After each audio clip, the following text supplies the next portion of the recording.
안녕하세요. 저는 관악구에 거주하고 있는 30대 후반의 여자입니다. 결혼은 6년차, 현재 4살짜리 아들 하나가 있고요. 1년 전까지는 남편 직장 때문에 지방에서 거주를 했다가 서울로 이사를 온 지 얼마 되지 않았어요. 그래서 저희 아들은 여전히 지방에서 태어나면서부터 쓰던 사투리를 간당간당히 쓰는 편이고요. 저랑 남편은 고향이 서울이었기 때문에 그리웠던 마음으로 돌아와 다시 적응해가며 만족하고 사는 중이랍니다. 그러다 보니 1년이란 시간이 정말 뚝딱 지나가 버렸네요. 처음부터 저희 부부는 관악구로 이사를 와 살 생각이 없었습니다. 하지만 남편이 적극 추천을 하더라고요. 시댁이 이 근처에 있으니까 애를 잘 돌봐주실 거라고 하면서 말이죠. 당연히 시댁이랑 코앞에 산다는 것이 너무 부담스럽고 생각만 해도 거부감이 느껴졌는지라 거절을 했었답니다. 차라리 도움을 안 받더라도 마음 편히 사는 게 훨 낫겠다면서 말이죠. 하지만 남편한테서 설득을 당하다 보니 일리도 있었어요. 시어머니가 저희 아이를 무척 좋아라 하시거든요. 저를 쏙 닮았는데도 불구하고 당신 아들을 쏙 빼닮은 손주라고 하면서 말이죠. 그래서 가끔씩 얼굴 한번 보고 싶단 말을 자주 하셨는데 남편은 감사히 받아들이라는 겁니다. 그렇게 보고 싶다 하실 때 아이도 한 번씩 맡기고 바깥 외출도 하며 바람 좀 쐬라고 말이죠.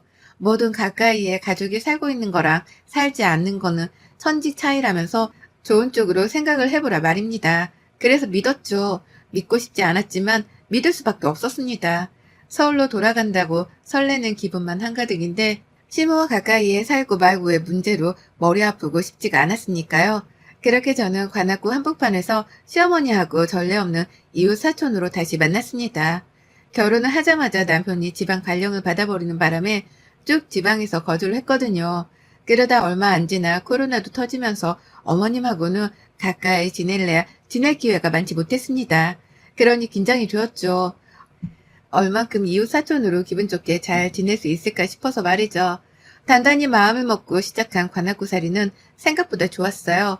집도 주인분이 인테리어를 싹 새로 한 빌라에 운이 좋게 들어와서 살게 되었는지라 만족스러웠고, 금세 제 아들아이 또래 친구 엄마들을 만나고 얼굴을 익히다 보니 친구도 생겼답니다.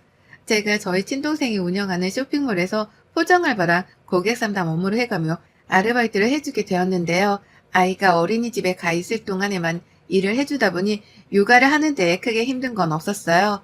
받은 알바 월급으로는 아들이랑 소소하게 카페를 가는 재미도 있었고요. 그런데 하나 참 매번 경험할 때마다 싫다 싶은 것이 하나 있었습니다. 그건 바로 시어머니의 살림살이 방식이었죠. 어머님은 참 특이하게도 예의범절에 어긋나는 행동을 하셨답니다. 바로 유통기한이 지나버린 음식을 아무렇지 않게 저희 집으로 가져다 주는 것이었죠. 이게 참 애매하게 이상하고 이해가 안 가더라고요. 저희 생각해서 음식을 주시는 것도 같은데 음식을 확인해 보면 꼭 유통기한이 지나 있곤 했답니다. 멀쩡한 음식을 주시면 제가 당연히 감사히 받겠죠. 어머님이 우리 생각해서 챙겨주신 음식이니까요. 그런데 어머님은 꼭 하루 이틀부터 시작해서 많게는 몇 달이 지난 음식들을 먹으라고 선심 쓰듯이 턱턱 건네주곤 하셨습니다. 가족이든 사람이든 그리고 며느리에게든 유통기한이 지난 음식을 건네주는 게 정상은 아니잖아요. 아무리 제가 며느리라고는 하지만 이게 A에 어긋나는 행동이 분명하기도 하고요. 그런데도 어머님은 늘 한결같이 선심을 쓴다는 표정을 굳게 지어 보이고는 음식을 건네주셨답니다. 그러니 제가 황당할 노릇이었죠. 웃는 얼굴에 침을 뱉을 수 없다고 하잖아요. 뭔가 대단한 걸 챙겨주는 듯 유통기한이 지난 음식을 건네주는 어머님의 행동에 싫은 소리를 하기가 애매했답니다. 그러니 그냥 언젠가부터는 체념을 했어요. 어머님이라는 사람 자체가 유통기한 따위는 신경을 잘 쓰지 않고 음식을 먹으시는 분인가 보다 라고 말이죠. 그렇기 때문에 며느리랑 손주가 먹을 건데도 불구하고 유통기한이 지난 음식을 주시는 거다 싶었답니다. 이렇게 생각을 하지 않고서는 이해를 할 방법이 없었기 때문에 저 스스로 좋은 쪽으로다 마음을 정리하며 받아들였죠. 하지만 이렇게 간단한 문제였다면 제가 사연조차 쓰지를 않았을 겁니다. 간단하지 못했던 바람에 제가 이리 사연까지 써보이게 되었어요. 가까이서 살며 한 이웃으로 어머님을 대해보니 이 어머님이 정말 구제불능이시더라고요. 웬만하면 저보다 오래 산 어르신한테 이런 말을 안 할 텐데 저희 어머님만 보면 속에 돌멩이가 꽉 박히는 것이 정말 답답해 죽을 노릇이었습니다. 저희 집을 무슨 쓰레기 분리수거함 정도로 생각을 하는 듯 보였거든요.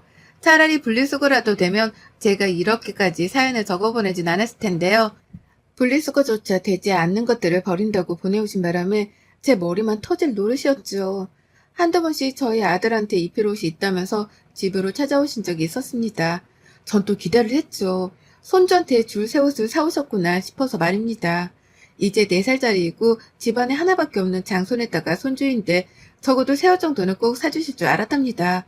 그런데 어머님이 입힐 옷이라고 들고 온 아이 옷을 보고서는 기겁을 했네요.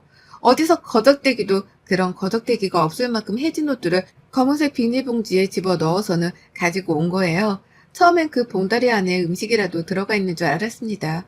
옷은 어머님이 챙겨오신 핸드백 안에 접혀져 들어가 있는 줄 알았어요. 그런데 그 검정 봉다리 안에 성의 없게도 들어가 있던 옷들을 보자마자 속으로 얼마나 탄식을 내질렀는지 몰라요. 아이가 입기에 너무 대놓고 어른 옷인 마냥 컸던 옷, 해진 건 물론이고 어디서 냄새까지 나는 것이 정말 봐도 봐도 기가 막혔죠. 하지만 어머님은 어디서 굉장한 옷을 구해왔다는 듯이 뿌듯해하며 옷을 건네주셨고요. 당장이라도 입혀보라고 말씀을 하시길래 결국 저도 짜증이 반쯤은 섞인 채로 말씀드렸습니다. 아니, 이 옷을 어떻게 입혀요? 이렇게 큰데. 라고요. 그러자 어머님은 놀랍지도 않다는 듯이 대답하시더라고요. 아, 이게 크니? 큰가? 라고 말이죠. 그리고 별말 없으시다가 얘랑 놀아주기만 하고는 그냥 옷을 내버려 둔 채 집을 나가버리셨답니다. 또다시 우리 집에 못쓸 짐을 버리시고 가버린 것이었죠. 늘 이런 식이었어요. 이런 식으로 못 쓰는 옷, 쓰기 싫은 물건들을 참 잘도 놓고 가셨습니다. 꼭 놓고 가면서는 대단한 걸 들고 왔다는 듯 아주 뿌듯한 표정으로 집을 찾아오셨고요. 그러니 저는 반복되는 어머님의 행동에 당연스레 불만을 품을 수밖에 없었던 겁니다. 내 집을 분리수거장이라 생각을 하는 게 분명하다는 생각을 아무리 곱씹어도 지울 수 없었거든요. 매달 시어머니한테서 받은 물건들이 한가득이었고 그걸 버리면서 혼자 화를 삭혔어요. 도대체 어디서 가져오길래 이런 냄새나고 더러워 보이는 것들을 잘도 건네주시나 싶었거든요. 그런데 곰곰이 생각을 해보니 이해가 가더라고요. 어머님은 정말로 집안에 오래도록 묵혀놓고 삭혀둔 오랜 짐들을 저희 집으로 버려내고 있었던 것이었습니다. 장롱 안에 안 입는 옷들이 몇 개씩은 집집마다 있잖아요. 있는지 없는지도 모르는 그런 옷들 말입니다. 어머님은 딱 그런 것들을 저희 집으로 보내신 것이었습니다. 그러니 어디 유행도 알 수 없는 출처모로 옷들이 저희 집에 쌓여갔던 것이었겠죠. 그런 와중에 남편이 쐐기를 박는 말까지 꺼냈죠. 이거 나 어릴 때 우리 엄마가 입던 옷인데? 라고요. 그래서 그 후론 진짜로 어머님이 준다는 건 최대한 피했어요. 뭘 줄게 있다고 할 때마다 극적으로 시어머니 연락을 피해가면서 지냈달까요? 집에 오고 싶다는 뉘앙스를 풍기면 또 뭘 버리듯 주고 가실 것 같아서 애들 친구 엄마들을 만난다거나 여동생 회사에서 일을 하느라 바쁘단 티를 팍팍 내가면서 또 만남을 피했습니다. 그런데 시어머니가 또 오래간만에 음식으로 장난을 치셨어요. 한동안 유통기한 지난 음식이라고는 라면밖에 주지를 않아서 제가 받자마자 몰래 버리곤 했습니다. 유통기한 지난 음식을 조금은 먹어도 된다고들 하는데 전 굳이 그러고 싶지 않았고 날짜를 잘 따져가며 먹는 사람인지라 그냥 버리는 선택을 했던 거죠. 하지만 계속해서 유통기한이 지난 음식을 주는 시어머니를 뜯어 말리지 못했던 바람에 결국 일이 터지고야 말았습니다. 언젠가 터질 것만 같았던 일이 결국 터져버린 것입니다. 아이랑 잠시 외출을 했다가 집으로 오는 길에 어머님을 배웠어요. 집에 오고 싶다고 오전부터 연락을 하셨는데 제가 바쁘다는 핑계로 연락을 회피하던 도중에 딱 맞닥뜨린 것이었죠. 속으로 큰일이다 싶었습니다. 어머님 손에 들려있는 검정 봉다리를 보자마자 절로 식은땀이 흘러나오는 기분이 들기까지 했죠. 그래도 집 앞까지 찾아오신 분께 그냥 가시라고는 할 수 없었기에 일단 어머님을 모시고 집 안으로 들어갔어요. 그리고는 아직 어머님이 건네주질 않은 그 검정 봉지를 무심히 쳐다보다가 어머님이 아이스 커피를 마시고 싶다 하시길래 부엌으로 들어갔습니다. 저희 어머님이 한여름에도 한겨울에도 믹스커피를 얼음에다가 탄 아이스 커피만을 드시는 분이거든요. 그래서 저는 잠시 아이를 어머니께 맡겨놨어요. 제 집안이기도 했고 아이의 친할머니이셨으니 아이를 맡겨놓고 말고 하는 것에는 전혀 껄끄러울 것이 없었습니다. 아이도 자신을 좋아하는 할머니를 잘 따르는 편이었고요. 그렇게 저는 잠시 부엌에서 아이스 커피를 탔네요. 시어머니의 검정 봉다리의 존재 때문에 식은땀이 나던 찰나였는지라 저도 목이 말라버려서 제 것도 같이 타버렸습니다. 얼음 가득 들어간 걸로다가 말이죠. 그리고는 그냥 간단하게 아이랑 다 같이 먹을 만한 걸로 사과를 깎아서는 반상 차림으로 들고 나갔는데요. 세상에나 들고 있던 쟁반을 그 길로 거실바닥에 떨어뜨릴 뻔했답니다. 시어머니가 들고 오신 검정 봉지를 제 아이가 잡고 있는 걸 봐버렸거든요. 그것만으로도 깜짝 놀랄 일인데 문제는 그것뿐만이 아니었다는 거예요. 아이가 들고 있는 봉투는 안에 아무것도 들지 않은 빈 봉투였습니다. 애가 그냥 빈 봉투를 손으로 끄적여 가면서 놀고 있었던 거예요. 할머니, 할머니 부르면서 말이죠. 그런데 이상한 거예요. 아이 입술에 묻은 흰 자국이 너무 선명했던 겁니다. 내가 방금 뭘 먹였나 싶어서 순간 몇 분 전의 일을 되새겨가며 생각을 했습니다. 하지만 아무리 생각해도 저는 아이를 데리고 집으로 오는 내내 아이한테 뭘 먹인 게 없었어요. 입술 주변에 묻을 만한 흰 액체 따위를 사준 적도 없었고요. 그래서 거실에서 아이를 마주보자마자 냅다 한 걸음에 아이에게로 달려갔습니다. 그리고는 입술 주변을 닦아주며 제 손에 묻은 흰 액체의 정체를 확인했죠. 그리곤 정말 저도 모르게 불안한 감정이 머릿속을 휩쓸며 한숨을 푹 쉬고야 말았네요. 그건 바로 우유였습니다. 흰 우유였어요. 머릿속이 새까매지더라고요. 애한테 우유를 가져다 준 적이 없는데 도대체 이 우유가 어디서 났나 싶어 말이죠. 그리고 바로 1초도 지나지 않아 그 우유의 출처는 충분히 지레짐작할 수 있었습니다. 그건 바로 시어머니가 들고 온 것이었을 테죠. 당연했습니다. 늘 뭐든 버리는 음식이며 옷이며 자질구레한 것들을 우리 집으로 들고 오시는 분이셨기 때문에 이번에도 검정봉지 안에 뭔가가 들어있을 것이 분명했어요. 근데 그걸 저한테 검사조차 받지를 않고 곧장 뜯어서는 제 아이의 입으로 직행하듯 집어 넣어버린 것이었습니다. 상했는지 아닌지 유통기한이 지났는지 안 지났는지 제 눈으로 확인조차 하지를 못한 우유를 말입니다. 어머님 이거 우유예요? 아니 우유를 먹이신 거예요? 라면서 말까지 잘 못해가면서 숨이 넘어가는 채로 어머님을 불러댔어요. 저로서는 당장 확인하고 뭐라도 조치를 취해야 하는 상황이라 판단이 되어 거침없이 말을 쏟아냈습니다. 제가 지금 당장 알아야 할 것들을 캐 물어가면서 말이죠. 그러자 어머님은 세상 태평하다는 듯한 표정으로 느긋하게 말씀하시는 거예요. 아, 그래. 내가 집에서 가져왔는데 그거 먹인 거다. 애가 목마르다고 하길래. 라고요. 그 말을 듣자마자 하얀 우유곽을 찾았습니다. 그리고는 정말 아니길 바라는 마음으로 유통기한부터 확인을 했어요. 하지만 불안한 예감은 현실이 되었고 저는 무려 일주일이나 지나 있는 우유 유통기한 날짜를 눈으로 목격해 버렸답니다. 탄식 따위는 나오지도 않았어요. 너무 황당하게 어머님께 뒤통수를 맞았다는 생각에 어처구니가 없다며 머리가 멍해지더라고요. 가만히 손 놓고만 있을 새도 없었답니다. 제 아이가 그 우유를 마셨기에 일단 아이가 괜찮은지부터 확인을 해야 했어요. 아무리 유통기한이 며칠이 지나고 말고 해도 먹는 데 지장이 없다고는 하지만 이게 어린 아이한테는 다를 수 있다는 거잖아요. 그러니 저는 부모로서 당연하게 걱정을 할 수밖에 없었고 그 길로 아이한테는 못 모르고 일단 물부터 잔뜩 마시게 했습니다.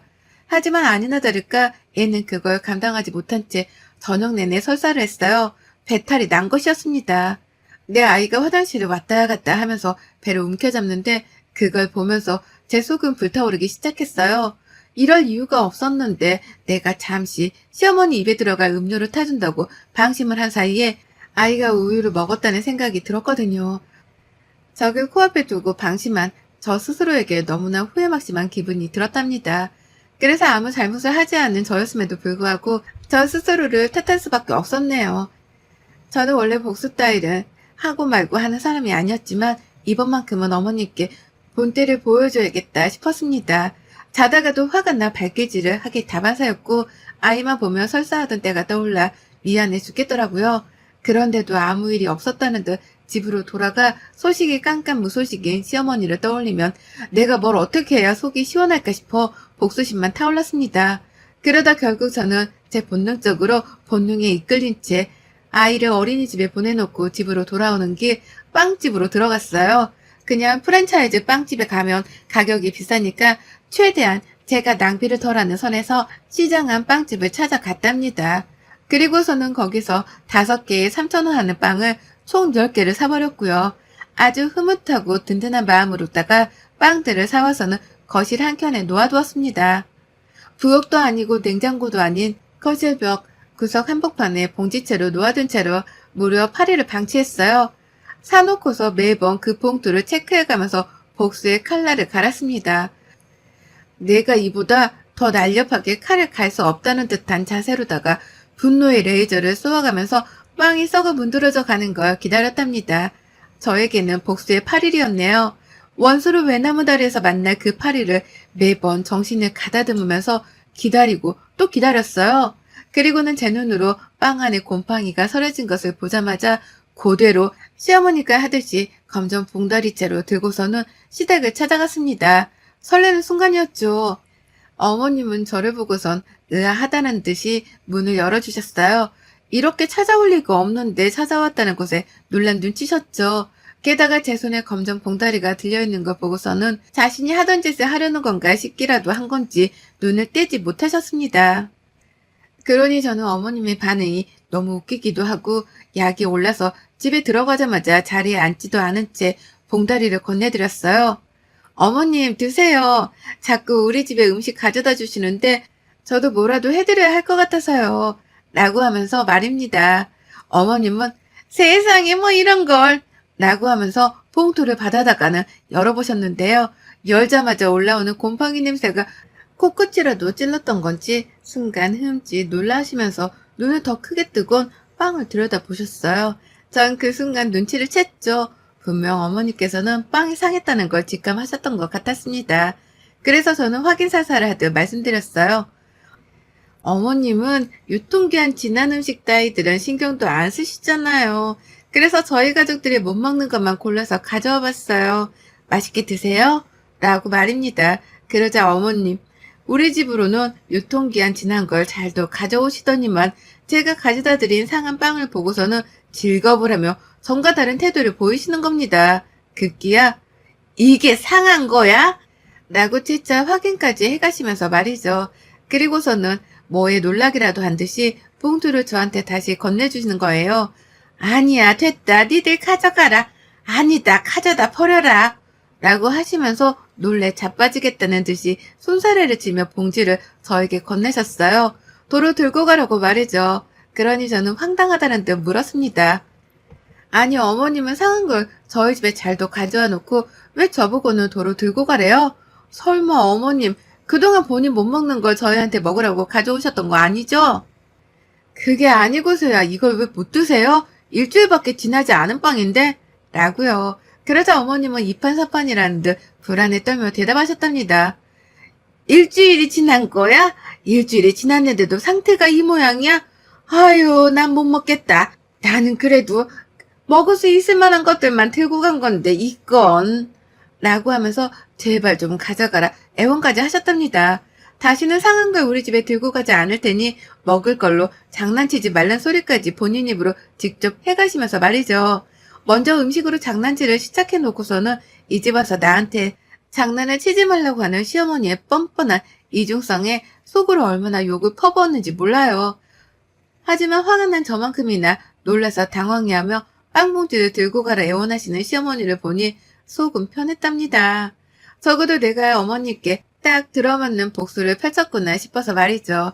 그래서 저는 그 자리에서 쐐기를 박아드렸어요. 그냥 어머님 말씀대로 애원하는 표정에 못 이기는 척을 하면서 봉투를 들고 나올까도 싶었거든요. 하지만 이렇게 순순히 뒤로 물러나주면 언제 또 무슨 짓을 어떻게 다시 할지 모른다는 생각이 들더라고요. 그래서 저는 그 자리에서 거실 바닥으로다가 빵봉지를 탈탈 털어버렸습니다. 봉투 안에 들어가 있던 빵들이 바닥으로 우르르 떨어졌어요. 곰팡이가 낀 상한 빵들이 말이죠.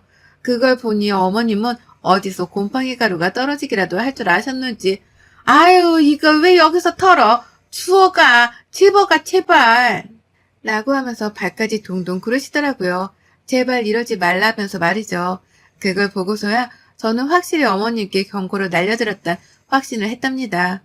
그리고는 그제서야 못 먹겠음 그냥 갖다 버리세요. 저도 여태 그래왔어요. 라는 말을 남기고 빈 검정 봉투만 든 채 시댁을 나왔답니다. 들고 나오는데 봉투를 든 손이 가벼운 것이 너무 좋더라고요. 못 먹는 쓰레기를 나도 똑같이 시댁에다가 갖다 버리고 왔다는 생각에 꼬셔 죽을 맛이었고요. 앞으로는 어머님이 절대로 상한 음식, 못 입는 옷가지 따위를 내 집에 들고 오지 않으실 거란 확신도 들었습니다. 그걸 알고 나니 마음이 전보다 한결 가벼웠어요. 그리곤 알면서도 재차 마음가짐은 달리 먹었죠. 나한테 뭔 짓을 하시든 그게 마음에 안 들면 똑같이 되갚아주면서 하지 말라 경고를 날려줘야겠다고 말입니다. 그러면 어머님도 정신 차리고 했던 잘못을 되풀이하지 않으실 거라고 말이죠. 우리 어머님 상해 버린 그 빵들을 음식물 봉투 안에 넣어 잘 버리긴 하셨나 모르겠네요. 이번 기회에 며느리가 그간 느꼈을 심정에 대해 완벽하게 이해를 해주셨길 바라는 마음입니다. 또 그러면 저도 또 상한 거 들고 찾아갑니다. 앞으로 조심해서 행동해주세요, 어머님. 여러분의 생각은 댓글로 남겨주세요. 오늘도 시청해주셔서 정말 감사합니다.